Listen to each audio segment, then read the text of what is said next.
Welcome to plantation info. Avocado ಕೃಷಿಯು ಒಂದು ಲಾಭದಾಯಕ ಕೃಷಿಯಾಗಿದೆ. ಇದನ್ನು ಕನ್ನಡದಲ್ಲಿ ಬೆಣ್ಣೆಹಣ್ಣು ಅಂತ ಹೇಳುತ್ತಾರೆ.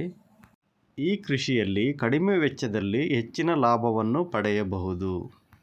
ಬೆಣ್ಣೆಹಣ್ಣು ಕೃಷಿಗೆ ಸ್ವಲ್ಪ ಇಳಿಜಾರಿನ ಪ್ರದೇಶ ಸೂಕ್ತವಾಗಿರುತ್ತದೆ.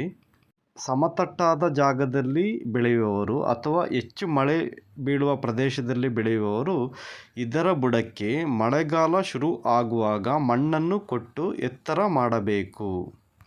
ಗಿಡದ ಬುಡದಲ್ಲಿ ಜಾಸ್ತಿ ನೀರು ನಿಲ್ಲದ ಹಾಗೆ ನೋಡಿಕೊಳ್ಳಬೇಕು. ಹಾಗಾಗಿ ಹೆಚ್ಚಿನ ಮಳೆ ಬೀಳುವ ಪ್ರದೇಶದಲ್ಲಿ ನೀವು ಬೆಣ್ಣೆಹಣ್ಣನ್ನು ಬೆಳೆಯುತ್ತಿದ್ದರೆ ಅದರ ಬುಡದಲ್ಲಿ ಮಣ್ಣನ್ನು ಕೊಟ್ಟು ಸ್ವಲ್ಪ ಏರಿಕೆ ಮಾಡಬೇಕು.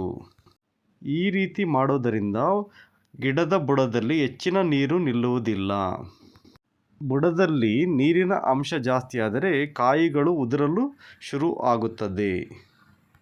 ಹಾಗಾಗಿ ನೀವು ಬೆಣ್ಣೆಹಣ್ಣಿನ ಕೃಷಿ ಮಾಡುತ್ತಿದ್ದರೆ ಗಿಡದ ಬುಡದಲ್ಲಿ ಜಾಸ್ತಿ ನೀರು ನಿಲ್ಲದ ಹಾಗೆ ನೋಡಿಕೊಳ್ಳಿ.